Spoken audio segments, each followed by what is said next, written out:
ഒരു 16 വർഷം മുമ്പ് എൻ്റെ മകൾ കൊല്ലത്തിനടുത്ത് റോഡുവിളയിലുള്ള ട്രാവൻകൂർ എഞ്ചിനീയറിംഗ് കോളേജിലാണ് പഠിച്ചത്. ഈ സന്ദർഭത്തിൽ ഹോസ്റ്റലിലായിരുന്നു താമസിച്ചുകൊണ്ടിരുന്നത്. സ്വാഭാവികമായിട്ട് ഹോസ്റ്റലിൽ ഒരു ചെറിയ റാഗിങ്ങൊക്കെ കുട്ടികൾ നടത്തുമായിരുന്നു. അതൊക്കെ കടന്നുപോയി. പക്ഷേ പിന്നീട് ഒരു വലിയ പ്രശ്നം ഉണ്ടായി. അവിടുത്തെ സീനിയേഴ്സായ ചില കുട്ടികൾ എൻ്റെ മകളുമായിട്ടൊരു പ്രശ്നമുണ്ടായി. എന്നാൽ അതിനു മുൻപ് ഒരു കാര്യം പറയുക, ഞങ്ങൾ ഇന്നത്തെ രീതിയിൽ ആൻഡ്രോയിഡ് ഫോണൊന്നും അന്നില്ല. ചെറിയ നോക്കിയയുടെ ഫോണാണ്. ഞങ്ങളൊരു ദിവസം 2 പ്രാവശ്യം ഞങ്ങളുടെ മോളുമായിട്ട് ആശയവിനിമയം ചെയ്യും. രാവിലെ എഴുന്നേറ്റ ഉടനെ വിവരങ്ങൾക്ക് അത്യാവശ്യം ഒന്ന് 2-3 മിനിറ്റ് സംസാരിക്കും. പിന്നീട് കോളേജിൽ നിന്ന് പോയി തിരിച്ചു വന്നു കഴിയുമ്പോൾ അന്ന് നടന്ന എല്ലാ വിവരങ്ങളും ഞങ്ങൾ അവളുമായിട്ട് ഷെയർ ചെയ്യും. അവളെ ഞങ്ങളോട് ഷെയർ ചെയ്യുകയൊക്കെ ചെയ്യും. അവളുടെ കൂട്ടുകാരികളും ആരൊക്കെയാണെന്ന് ഞങ്ങൾക്കറിയാമായിരുന്നു. അവരുമായിട്ട് ഞങ്ങളിടയ്ക്ക് സംസാരിക്കുമായിരുന്നു. അതുപോലെ തന്നെ ഞായറാഴ്ച ദിവസം ആയൂരുള്ള പള്ളിയിൽ പോകുന്നതിനുള്ള അനുവാദം പ്രിൻസിപ്പളിനോട് മേടിച്ചിരുന്നു. വാർഡനും അംഗീകരിച്ചിരുന്നു. അവളങ്ങനെ ഞായറാഴ്ച പള്ളിയിൽ ആയൂർ പോകുമായിരുന്നു. അപ്പോൾ കൂട്ടുകാരികൾക്കൊക്കെ ഉള്ള സാധനങ്ങളുമൊക്കെ വാങ്ങിച്ച് കൊണ്ടുവരും. അപ്പോൾ നല്ല രീതിയിൽ പോകുമായിരുന്നു. ഞങ്ങളെല്ലാ ദിവസവും ഇവളുമായിട്ട് ആശയവിനിമയം ചെയ്യുമായിരുന്നു. വീഡിയോ കോളൊന്നും ചെയ്യാനുള്ള അന്ന് ഫോൺ ഇല്ല. സാധാരണ രീതിയിലുള്ള സംഭാഷണം. അപ്പം എന്ത് സംഭവിച്ചാലും ഞങ്ങൾ അറിയുമായിരുന്നു. ഒരു ദിവസം സെക്കൻഡ് ഇയർ ആണ് എക്സാം, സെമസ്റ്ററിൻ്റെ എക്സാം നടക്കുന്ന സമയം. രാവിലെ ഞങ്ങളുടെ മോള് ഭക്ഷണമൊക്കെ കഴിച്ചിട്ട് യൂണിഫോം ഇട്ടുകൊണ്ടാണ് ഭക്ഷണം കഴിക്കാൻ പോയത്. പോയി കഴിഞ്ഞപ്പോൾ അവിടെ ഒരു പോലീസ് ഉദ്യോഗസ്ഥൻ്റെ മകളും ഒരു രാഷ്ട്രീയക്കാരൻ്റെ മകളും ഇപ്പോൾ സീനിയേഴ്സാണ്, 4ാം വർഷ വിദ്യാർത്ഥികളായിരുന്നു. അവർ ഭക്ഷണം കഴിച്ചതിൻ്റെ പാത്രം കഴുകിയിട്ട് ആ വെള്ളം എൻ്റെ മോളുടെ ദേഹത്തേക്ക് ഒഴിച്ചു. അവരവിടുത്തെ ഒരു ഹോസ്റ്റലിലെ ഒരു ലേഡീസ് ചട്ടമ്പികളായിരുന്നു. മോള് വളരെ സങ്കടപ്പെട്ട് കരഞ്ഞ് ഹോസ്റ്റലിൽ പോയി ഡ്രസ്സ് മാറി അവൾ കോളേജിലേക്ക് പോയി. വൈകിട്ട് വന്ന് ഞങ്ങൾ സംസാരിച്ച് കഴിഞ്ഞപ്പോഴാണ് ഈ വിവരങ്ങളൊക്കെ ഞങ്ങളോട് പറഞ്ഞു കഴിഞ്ഞപ്പോൾ ഞങ്ങൾ അന്ന് തന്നെ അപ്പോൾ തന്നെ ഹോസ്റ്റലിലെ വാർഡനെ വിളിച്ചു വിവരങ്ങൾ പറഞ്ഞു. അപ്പോൾ ഇനി അത് മേലാൽ ആവർത്തിക്കില്ല എന്ന് വാർഡൻ പറഞ്ഞു. അവർ വിളിച്ച് സംസാരിച്ചോളാമെന്ന് പറഞ്ഞു. ഞാൻ ആ രാത്രി തന്നെ പ്രിൻസിപ്പാളിനെ വിളിക്കുകയാണ് ചെയ്യുന്നത്.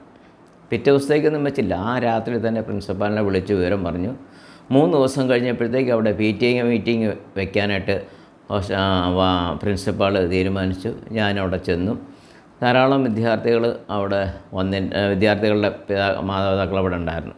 അപ്പോൾ ഞാൻ പലരുമായിട്ടും സംസാരിച്ചപ്പോൾ PTA അംഗങ്ങളായിരുന്ന പല ആളുകളും തങ്ങളുടെ മക്കൾക്ക് അന്ന് പരീക്ഷയാണെന്ന് തലേദിവസം പരീക്ഷയായിരുന്നത് പോലും പലർക്കും അറിയില്ല. അപ്പോൾ ഞാൻ ചോദിച്ചു, മക്കളിത് പറയാറില്ലേ എന്ന് വെച്ചാൽ പറഞ്ഞു, അവരെന്തെങ്കിലും പൈസയ്ക്ക് ആവശ്യം എന്തെങ്കിലും ഉണ്ടെങ്കിൽ പറയും, അല്ലാതെ എല്ലാ ദിവസവും വിളിക്കുന്ന രീതി ഞങ്ങൾക്കില്ല എന്ന് പറഞ്ഞു. അപ്പോൾ അതിൽ നിന്ന് പല ആളുകളും ഇത് തന്നെയാണ് പറഞ്ഞത്. അപ്പോൾ അതിൽ നിന്ന് മനസ്സിലാക്കുന്ന കുട്ടികളുമായിട്ട് അവർക്കൊരു നല്ല ആശയവിനിമയ ബന്ധം ഇല്ലായിരുന്നു എന്നാണ്. പക്ഷേ ഞാനവിടെ ഞങ്ങളുടെ മകളുടെ കാര്യം പറയുകയും ഇത് മേലാൽ ഇത് ആവർത്തിക്കരുത്, ആരായാലും അതിന് നടപടി എടുക്കണമെന്നും അല്ലെങ്കിൽ ഞങ്ങൾ നിയമപരമായ നടപടിക്ക് പോകുമെന്നും പറഞ്ഞു. പക്ഷേ പിന്നീട് ഒരിക്കലും ഞങ്ങളുടെ മകളുടെ അരിക്കലെ ആ കോളേജിൽ നിന്ന് ഈ സീനിയർ വിദ്യാർത്ഥികളുടെ ഇടയിൽ നിന്നൊരു പ്രശ്നം ഉണ്ടായിട്ടില്ല. അപ്പം അതിൻ്റെ കാര്യം എന്താണെന്ന് വെച്ച് കഴിഞ്ഞാൽ നമ്മുടെ മക്കളെ ഹോസ്റ്റലുകളിൽ താമസിപ്പിക്കുമ്പം അവരുമായിട്ട് ഒരു നല്ല ബന്ധം വേണം. ഞാൻ കഴിഞ്ഞ വീഡിയോയിൽ പറഞ്ഞ പോലെ നല്ല ബന്ധം ഉണ്ടെങ്കിൽ മാത്രമേ അവർക്ക് നമ്മളിലേക്ക് അവരുടെ പ്രശ്നങ്ങൾ പറയാൻ പറ്റുള്ളൂ.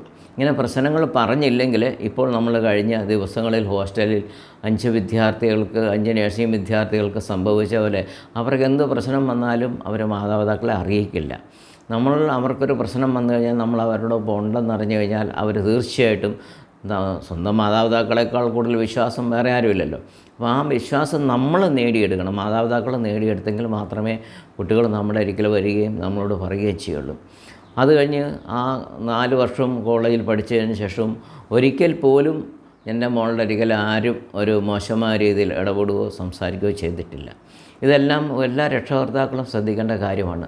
നമ്മൾ മക്കൾക്ക് കുറേ പണം ഉണ്ടാക്കി കൊടുക്കുക എന്നതിനുപരി അവരുമായിട്ട് ഒരു 15 മിനിറ്റെങ്കിലും ഒരു 10 മിനിറ്റെങ്കിലും ഒരു ദിവസം ആശയവിനിമയം ചെയ്യേണ്ട ആവശ്യമുണ്ട്. രാവിലെയും വൈകിട്ടും വിളിക്കാൻ പറ്റില്ലെങ്കിൽ വൈകിട്ടെങ്കിലും നമ്മൾ മറ്റ് സീരിയലൊക്കെ കാണുന്ന ആ സമയം ഒന്ന് വെട്ടി കുറച്ചുകൊണ്ട് മക്കളുമായിട്ട് നല്ല ആശയവിനിമയം ചെയ്യുക. ഇനി അവരുടെ കയ്യിൽ എന്തെങ്കിലും തെറ്റുകുറ്റങ്ങൾ വന്നാൽ പോലും അതിനവരെ വഴക്ക് പറയാതെ അത് എങ്ങനെ പരിഹരിക്കാൻ പറ്റും, മേലാൽ ഇതെങ്ങനെ ആവർത്തിക്കാതിരിക്കാൻ പറ്റും എന്നവരെ ബോധ്യപ്പെടുത്തുക.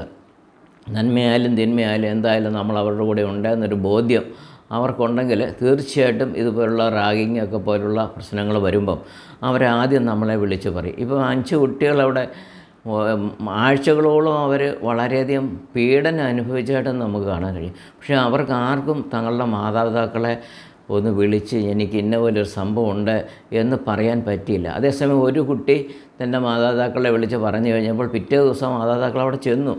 അങ്ങനെയാണ് ഈ പ്രശ്നങ്ങൾക്ക് പുറം ലോകം അറിയുന്നതും ഇതിന് പരിഹാരം ഉണ്ടാകാൻ ഇടയായതും ചെയ്ത് നമ്മൾ കണ്ടു. അതുകൊണ്ട് തീർച്ചയായിട്ടും നമ്മൾ കുറേയധികം മക്കളെ സ്നേഹിക്കുന്നു എന്ന് പറയുന്നു, അല്ലെങ്കിൽ കോടിക്കണക്കിന് രൂപയുടെ സ്വത്തുണ്ടാക്കി വയ്ക്കുന്നു. ഇതൊന്നും അല്ല. മക്കളും മാതാപിതാക്കളുമായിട്ടുള്ള നല്ലൊരു ആശയവിനിമയ ബന്ധം വേണം. നമ്മളെപ്പോഴും അവരുടെ കൂടെ ഉണ്ടായിരിക്കണം.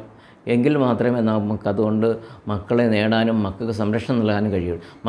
കുട്ടികൾക്ക് എന്തെങ്കിലും സംഭവിച്ചതിന് ശേഷം CBIയുടെ അന്വേഷണം, ക്രൈംബ്രാഞ്ചിൻ്റെ അന്വേഷണം, പ്രകടനം ഇതൊന്നും നടത്തിയിട്ട് ഒരു കാര്യമില്ല. ഇത് സംഭവിക്കാതിരിക്കണമെങ്കിൽ നമ്മൾ കുട്ടികളോടൊപ്പം ഉണ്ട്, അവരെ എവിടെയാണെങ്കിലും നമ്മൾ അവരോടൊപ്പം ഉണ്ട് എന്നൊരു തോന്നൽ കുട്ടികൾക്കുണ്ടാകണമെങ്കിൽ അവരുടെ സ്നേഹത്തിൽ നമ്മൾ ഇടപെടുകയും അവരുടെ പ്രശ്നങ്ങൾ കേൾക്കുകയും അവർക്ക് തെറ്റുകൾ സംഭവിച്ചിട്ടുണ്ടെങ്കിൽ അത് തിരുത്താൻ ആവശ്യമായ സ്നേഹപൂർവമായ പിന്തുണ കൊടുക്കുകയും ചെയ്യേണ്ട ആവശ്യമുണ്ട്. അല്ലെങ്കിൽ നമ്മളുടെ കുട്ടികൾ ഹോസ്റ്റലിലേക്കൊക്കെ പോയി കഴിയുമ്പം തീർച്ചയായിട്ടും മോശമായ സഹവാസങ്ങളും മോശമായ ചിന്തകളും അവരിലേക്ക് വരും. പക്ഷേ അങ്ങനെ ചിന്തിച്ചു കഴിഞ്ഞാൽ നമ്മൾ കുട്ടികളെ അതേ രീതി പരിശീലിപ്പിച്ചു കഴിഞ്ഞാൽ അവരെപ്പോഴും നമ്മുടെ അരികിലേക്ക് വരും. അതുകൊണ്ട് ഇപ്പോൾ ഹോസ്റ്റലുകളിൽ താമസിക്കുന്ന കഴിഞ്ഞുപോയ കാര്യങ്ങളല്ല, ഇപ്പോൾ ഹോസ്റ്റലുകളിൽ കുട്ടികൾ താമസിച്ച് പഠിക്കുന്ന മാതാപിതാക്കളോടാണ് എനിക്ക് പറയാനുള്ളത്. നിങ്ങളെല്ലാ ദിവസവും നിങ്ങളുടെ മക്കളെ വിളിക്കണം, അവരുടെ ക്ഷേമം അന്വേഷിക്കണം, അവരുടെ റൂമിൽ ആരൊക്കെയാണുള്ളത് എന്ന് അറിയണം, അവരുമായിട്ട് വല്ലപ്പോഴൊക്കെ സംസാരിക്കണം, ഇവരുടെ കൂട്ടുകാരാരൊക്കെയാണെന്ന് അറിയണം. ഇടയ്ക്ക് നമുക്ക് എത്ര തിരക്കാണേലും അവരുടെ കോളേജിലൊന്ന് പോകണം, ഹോസ്റ്റലിലൊന്ന് പോകണം, വാർഡനെ കാണണം. ആൺകുട്ടികളായാലും ശരി പെൺകുട്ടികളായാലും ശരി പ്രിൻസിപ്പാളിനെ കാണണം. അപ്പം നമ്മൾ പലപ്പോഴും അവരുടെ ക്ലാസ് ടീച്ചറെയോ പ്രിൻസിപ്പാളിനെയൊക്കെ ചെന്ന് കാണുമ്പം അവർക്ക് വ്യക്തിപരമായിട്ട് നമ്മളെ മനസ്സിലാക്കാൻ കഴിയും. അതുകൊണ്ട് അങ്ങനെ ചെയ്യുകയാണെങ്കിൽ തീർച്ചയായിട്ടും നമ്മുടെ കുഞ്ഞുങ്ങൾക്ക് അപകടം ഉണ്ടാകാതെ നമുക്ക് സംരക്ഷിക്കാൻ കഴിയും. നമ്മൾ എന്തിനു വേണ്ടിയാണ് കഷ്ടപ്പെടുന്നത്? കുട്ടികൾക്ക് വേണ്ടി. പക്ഷേ അത് കുട്ടികൾക്ക് പ്രയോജനപ്പെടുന്നില്ല എങ്കിൽ, അല്ലെങ്കിൽ കുട്ടികൾക്ക് അത് ഉൾക്കൊള്ളാൻ പറ്റുന്നില്ലെങ്കിൽ നമ്മളാ കഷ്ടപ്പെടുന്നതുകൊണ്ട് വെറുതെയാണ്. അതുകൊണ്ട് തീർച്ചയായിട്ടും ഹോസ്റ്റലുകളിൽ നിന്ന് പഠിക്കുന്ന കുട്ടികളെ സംബന്ധിച്ചും കോളേജിൽ പഠിക്കുന്ന കുട്ടികളെ സംബന്ധിച്ചും അവരുടെ രക്ഷിതാക്കൾ വളരെ ശ്രദ്ധാപൂർവം ശ്രമിച്ചെങ്കിൽ മാത്രമേ അവരുടെ മക്കളെ ഇന്നത്തെ മയക്കുമരുന്നിൻ്റെയും മറ്റു കാര്യങ്ങളിൽ നിന്നും മറ്റ് അക്രമങ്ങളിൽ നിന്നൊക്കെ രക്ഷിക്കാൻ കഴിയുകയുള്ളൂ എന്ന് വിനീതമായിട്ട് അഭ്യർത്ഥിക്കുന്നു.